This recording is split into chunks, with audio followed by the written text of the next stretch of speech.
is your relationship with time? Are you wired and tired, stressed and overwhelmed, busy and going nowhere? Or just want to scale your business? Welcome to Take Back Time with your host, Penny Zenker. Penny focuses on books, strategies, tools, and tips to help you work smarter and approach your time more strategically. As a result, you can have more energy, focus, and get more done in less time. Be more efficient and effective. Get ready to take back time. Hello, and welcome to Take Back Time. My name is Penny Zenker, and I'm your host. And on this show, we talk about topics and tips that are going to help you to be smarter in the way that you approach your day and be more strategic in the way that you approach your productivity. And today, we are talking to Sam Bennett, and she's a writer, a speaker, an actor, teacher, and a creativity and productivity specialist. She's the author of the best-selling book, Get It Done, From Procrastination to Creative Genius in 15 Minutes a Day, which Seth Godin called an instant classic, essential reading for anyone who wants to make a ruckus. And her latest bestseller is Start Right Where You Are and How Little Changes Can Make a Big Difference for Overwhelmed Procrastinators, Frustrated Overachievers, and Recovering Perfectionists. Well, I resonate with that. I don't know. I think anybody can resonate with that. So without further ado, Sam, welcome to the show. Thank you so much. Hi, everybody. So, what makes this an area of passion and interest to you? It was completely inadvertent. I mean, like the bio said, I started out as an actor. I was one of those kids who, did all the plays in school and went to theater camp and studied theater in college. And eventually I left college. I left Northwestern because I got a job offer at the Second City, and that seemed like more fun than it was. For sure. It absolutely was. And, my whole adult life, I just had that actor's life of like a lot of different jobs and gigs and projects and shows and auditions and halftime this and part-time that. And along the way, though, I just got really interested in this question of how do creative people make decisions? Like when you could kind of do anything, what do you do? When you've got a million ideas, what do you do? When you could have a podcast, you could do speaking events, you could stand on a corner with a sandwich board, how do you know what to do? And it's not just artists that face this issue. Well, and I think it's how do you stay focused? Not just, right? It's how do you know what to do, but how do you stay focused on any one thing? When you're creative, I know that I have all these ideas that come in all the time, and they're so disruptive. Totally. And then you get to the middle of the idea where it's sort of boring and you don't want to do it anymore. Or you get right to the end where it looks like it might really happen, and then you totally freak out and self-sabotage, So what do we do? Yeah. So the key is a couple of things. One is to remember that there is no right way. There's no right way to be an entrepreneur. There's no right way to be a parent. There's no right way to be a friend. There's no right way to be a creative person. There's only your way. So stop looking for some authority from on high to say, here's your blueprint, do it this way. Because first of all, again, for most of the highly creative people I work with, if I gave them a blueprint, a roadmap, a 4-step plan, they would turn it over and start doodling on the back of it. Like, it's not going to work. Plus, you need something flexible that's going to go with your life because, we're all managing life. We've all got a lot of stuff going on. So it's not so much that I've got some amazing system and everybody should just do things my way. What I do have are some amazing systems by which you can figure out what your system is. You can figure out what your priorities are, what your desires are, what your natural creative rhythm is. Because when you are doing the thing you really want to do in the way that you want to do it, it's not that hard to be productive. I guess that's when we get into the flow, right? You're doing what you want to do in the way that you want to do it. Before we go there, what came up for me was a lot of people, like I don't consider myself a creative, but when I work with some people who are creatives, I feel like we're all good at justifying why we're procrastinating right? We have such great excuses and they might be true, but they're not getting us the results we want.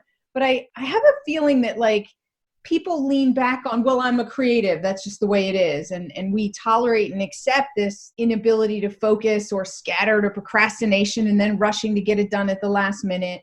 What do we do about that? About the mindset that we use it as an excuse to stay where we are and stay stuck? Yeah. So two things. First of all, everyone's creative, right? creative is different than artistic. Right. Everyone's creative. Not everyone is artistic. Looks In the same way that different. not everyone is musical, right? And everyone has an area of creative genius, which I always think of as it's an area in which you have a natural inclination, like you're interested in it. You read all the books, you see all the movies. If there's that thing going on in your town, you're there. Whatever Right. it is, quilting or childcare or cooking, whatever it is, you're extra interested in it, and you have an extra natural ability to problem solve in that area, right? So it's those areas where you're like, well, I don't know, but it seems to me obvious that you would just da-da-da. I have a client who does home and office organization for people, particularly, I love this niche, for men who would like to date women and not have their apartments frighten them. And as we're talking about her marketing and her building this business, she said, yeah, I don't know why, she's, I've always been able to do it. Even as a young person, I could walk into any room and just be like, all right, that has to go over there. That has to go over there. What is that? Get that out. Like she just has that mind that can do that. Right. So you have that too. Everyone does. Absolutely. I was thinking more of like artists, like actors and painters. And I agree. I mean, we're all creative. And if we don't see that, then that's the first place to recognize that we are, for sure. And there's a certain I just percentage find of the people, excuses come more easily, right? To people to say, well, I'm a creative, that's not the way I think, when I try to bring systems and structures. And that's the point that I was getting to, is how do those people get out of their own way with those justifications of, well, that's just the way I am. Sure. So my first question would always be, is this actually a problem? Are you really not getting things done? This whole like, oh, I don't get anything done to the last minute. Mm-hmm. Nobody gets anything done to the last minute. That's how we know when it's time to do something, because it's the last minute. Well, I don't know about that, but no, it's true. I mean, my sister, does all her Christmas shopping in August. Now for her, August is the last minute, right? Okay, whatever you define to be the last minute. Right. So wherever the internal pressure kicks in, where you're like, oh crap, I got to get this done. And this whole like, oh, I've got a presentation on Monday and it's Sunday night and I haven't even started. Well, let's break that apart a little bit, because chances are you have actually started. It's been spinning around in your mind. You knew you had the deadline, so it's been sort of cooking. And by the time you sit down to do it, especially again for a lot of highly creative people, they can write and edit at the same time. It's not that big, they sort of know what they want to do. It's not that big a deal to knock it out in a couple of minutes. So this thing of like, oh, I'm not doing it the way teacher said in the third grade, which was, well, you better start 6 weeks in advance, and you better do a lot of research, and you better have a lot of time to proofread. Like that's, for a lot of us, that's not helpful. Some people really like to work that way, that like piecing it out bit by bit. Other people, that mad dash at the last minute, the pressure of the adrenaline, it's what gets things done. So if it's not getting in your way, I would question whether or not it's actually a problem. Right. And I just want to add something to that when you ask that question, and just for the people who are listening, it's also, is it a problem for other people? So, yeah, right. So it might not be a problem for you, but how is it affecting those around you? If it's always last minute or whatever, is it creating a problem in general for anyone else as well? Right. And then you can start to leverage that. I mean, I do very well giving myself false deadlines. Yes, I do that too. I feel that that's the best way to get myself moving. Deadlines have beauty and magic in them. Absolutely. Right. So don't be afraid to put a date, send out the invitations for the play reading, book the gallery, just make the commitment. So this is another way to get past your excuses. Make the commitment, Make a public commitment that involves time and money. Invest in a course, hire a coach, like I said, book the hall, whatever it is. Call 10 friends and say, all right, everybody, I want you over at my house for this Saturday afternoon because I'm going to read you these 3 poems, come hell or high water. And then, a little social accountability, a little deadline, little investment, you'll probably do it. And you'll be terrified, because everyone is, because it's horrible. But then after it's done, you're going to feel amazing. Because you did it. And you did it when you said you were going to do it. That's right.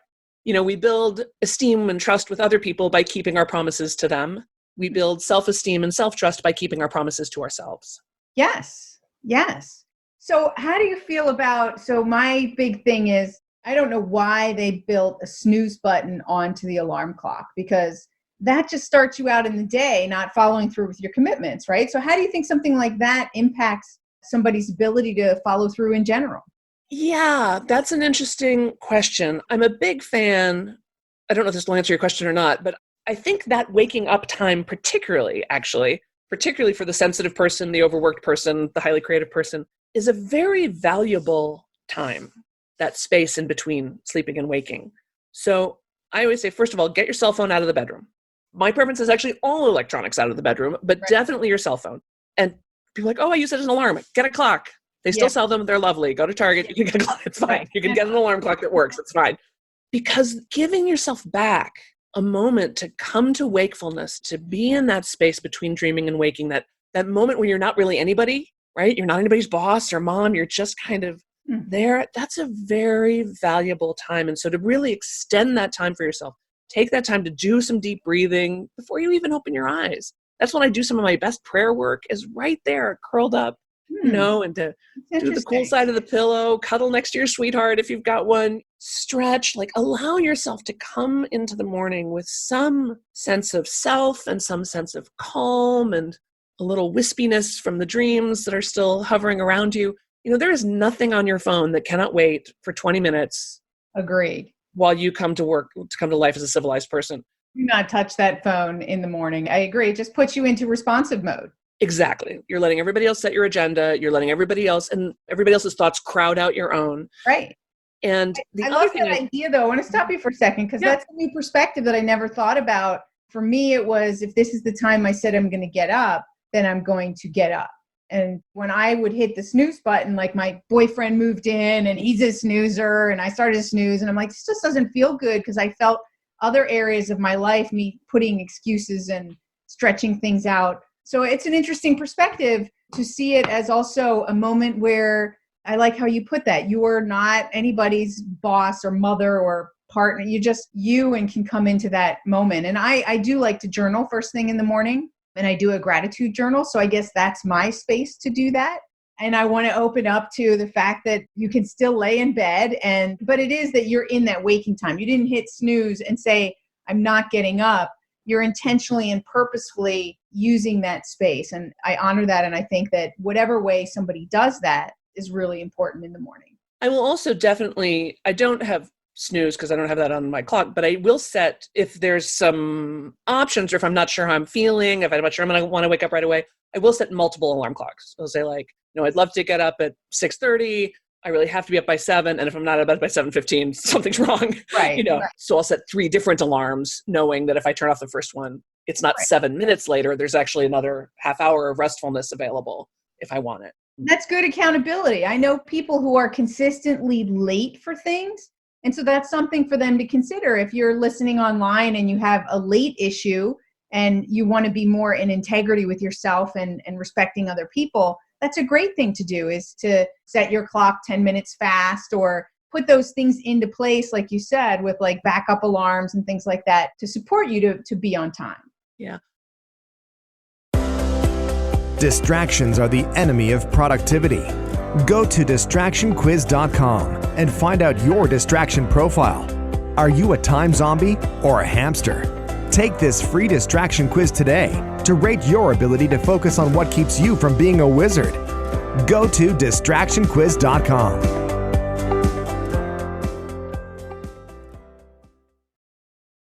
I also like what you're saying about looking at the habitual patterns of your day-to-day life and saying, is there a destructive pattern hidden inside this?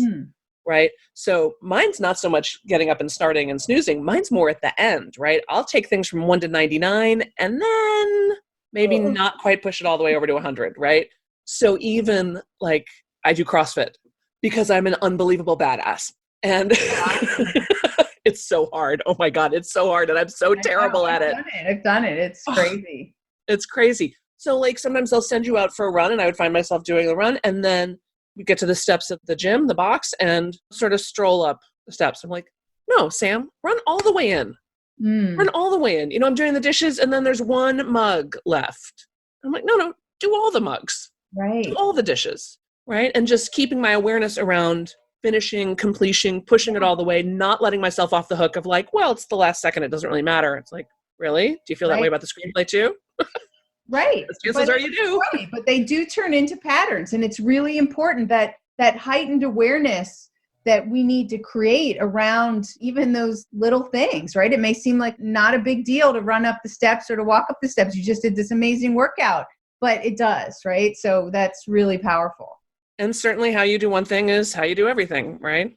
So the other thing too that, we're talking about excuses and when you let yourself off the hook and this idea of like, well, I'm just, I'm an artist. I need freedom. You can't pin me down. Don't fence me in. Right. I can't be in a box. And all of that's totally true. And for people who have that sort of rebel person inside of them, that inner teenager that's like, well, I'm not gonna, and you can't make me, even when it's something that's near and dear to your own heart. If you know yourself to be one of those people who's a little resistant to authority, your own authority or somebody else's authority, Right. what I find helpful is to frame it up as a character issue. What kind of person do you want to be? Yeah. And if you're not showing up like that, then you're not in line and in integrity with your values and who you say you are. Right. And is all this cultivated chaos really bringing you freedom, or is it really just bringing you chaos? Right. I like that as well. I use that a lot for myself too, is that I have a certain, like some principles that I follow that define who I am, that I believe. And it makes things so much easier because so much easier. The decision is made in terms of how I'm going to respond in those situations because it's a principle, right? So one of the things that I like to be the example, right? If it's a matter of someone being the bigger person, I'm going to do it. And I'm not going to do it necessarily for that person. I'm going to do it for me because that's what I stand for. So if there's a choice between this thing or the right thing, I'm going to do the right thing because that's part of how I define myself. And then I don't even think about it. It's hard, but it's easier to have that principle that supports it. 100%. And if any of you out there have not done any kind of values clarification or personal mission or however you want to frame that up for yourself, it is so worth it because you're exactly right. It's a real time saver on decision making. For the Organized Artist Company, our values are creativity, authenticity and transparency, kindness, good humor, and something I call the perfect word, which has to do with sort of extreme literacy and being very deliberate in our language. Uh-huh. And so if I've got a problem with, I have a good example. I've got somebody right now who went back on a contract she made with me. She was going to deliver services. I paid her. She's decided not to deliver those services. I'm like, awesome. So what is the creative, kind, good-humored, literate way to solve this problem? Mm-hmm. Right? I'm not going to start out all harsh and banging the table and calling my lawyer. I'm going to, we have boundaries. We don't just go like, oh, well, there goes $4,800. Like, right. No. Right. Right. Not that. That's not kind. That's not kind to any of us. Right. No. And this is another one too, is really looking for the win-win-win-win-win-win-win. What solution really benefits everyone? Benefits me, benefits you, benefits the parking guy, like all of us. Right. Yeah. Absolutely. So we've got some good tips there to help people who might get stuck in their excuses. What are some of the, you talk about the 15-minute solution. So let's go into that. What are some concrete tips that people can do to accelerate their creativity and get away from that procrastination? Yeah. Because you notice we get everything done for everybody else all day long, right?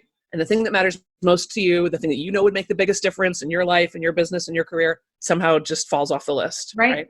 So here's my solution. I'm on a global mission to make everybody do this. Okay. Tell me. So y'all can take the pledge, 15 minutes a day, every single day. Before you check your email, spend 15 minutes on the projects that matter most to you. And you can do it while you're still lying in bed, right? Because it can be just the thought, right? It can be just that one. It can be just daydreaming or doodling, making notes. It can be stretching or dancing or singing or playing guitar or writing or whatever it is that lights you up inside. And if you're not sure, then make an experiment of it, Right. Make a list of 100 different things and pick a new one every morning. Right. But here's what I know, because we get into this thing of like, well, I can't spend time on my projects. That's selfish. That would be selfish. No. What is selfish is you walking around stressed out, exhausted, and with no sense of humor, and the rest of us have to deal with you like that. Absolutely. Right? When you spend 15 minutes on the projects that matter most to you, you get that same smugness that a person gets when they go to CrossFit. You start walking through the whole rest of your day like, I spent 15 minutes on my novel this morning. What did you do? Yeah. Right? You it's feel sort of accomplishment. Absolutely. It creates that momentum. You're already in motion. You feel good when you start out the day. Exactly. And then you're going through the whole rest of your day with a light in your eyes. You're calmer. You're less reactive. You can listen better. You have better ideas. Like, we love that version of you. Absolutely. So invest that 15. And there's all kinds of studies that say the way you spend the first hour or so of your day has an exponential effect on the rest of your day. So take that 15 minutes. And first of all, you will be shocked at how much a person can get done in 15 minutes. It's amazing. Absolutely. When you put your mind to it, there is a lot that you can accomplish. You can definitely take one step forward, and it's time. That's why I like that when you said, really take that time to yourself and come into being awake is because we are off into this and that and the other thing. And just taking some time to really breathe deeply and just be is really important. And that might be somebody's project or it might be something different. But I find that for me, that's got to be the first thing. I get into gratitude, and then anything that I do after that makes me feel like I'm on fire. If I work out after that, even better.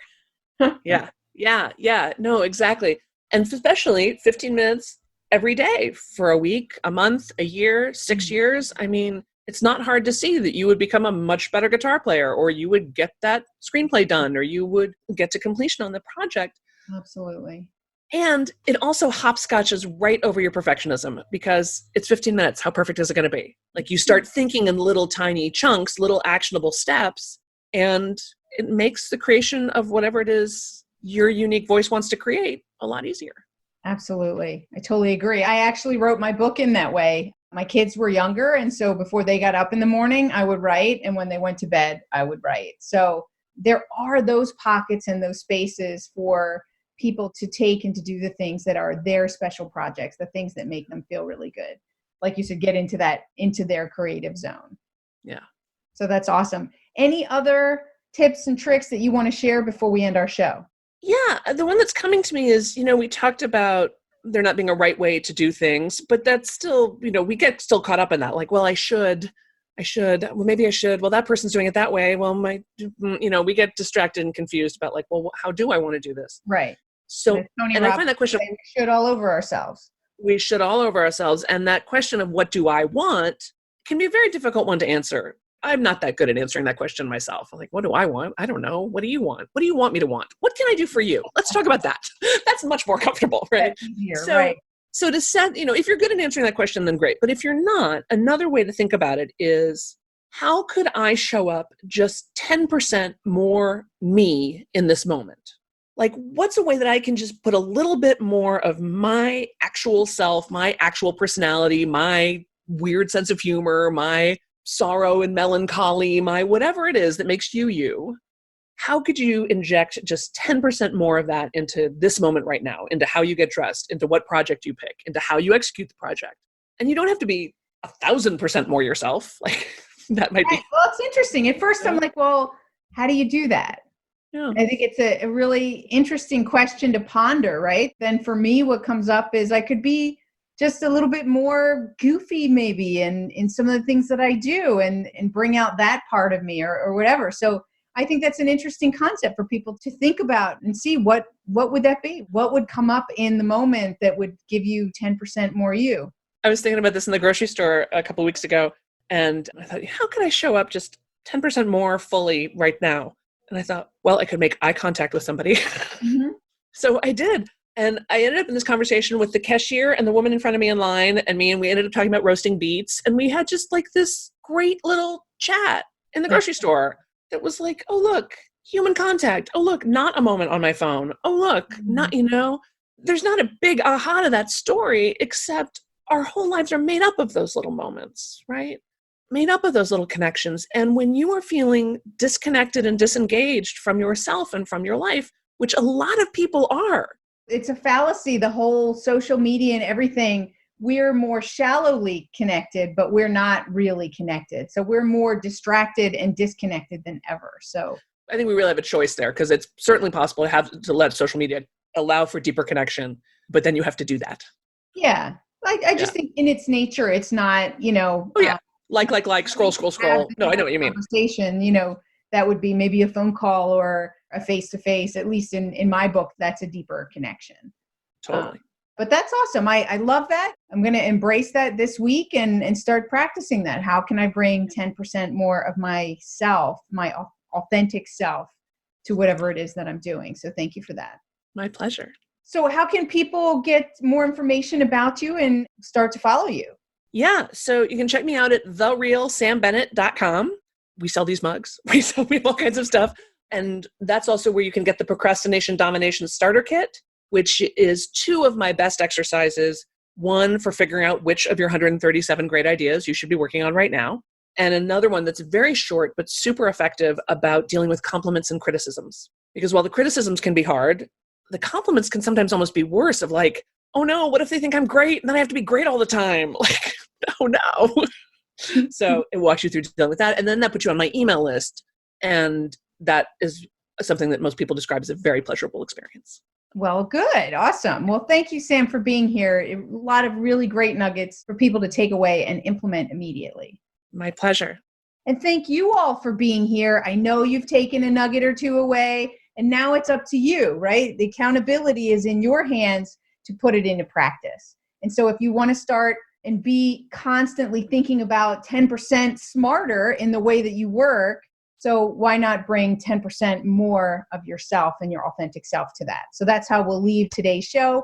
My name is Penny Zanker, and this is Take Back Time. We'll see you in the next episode.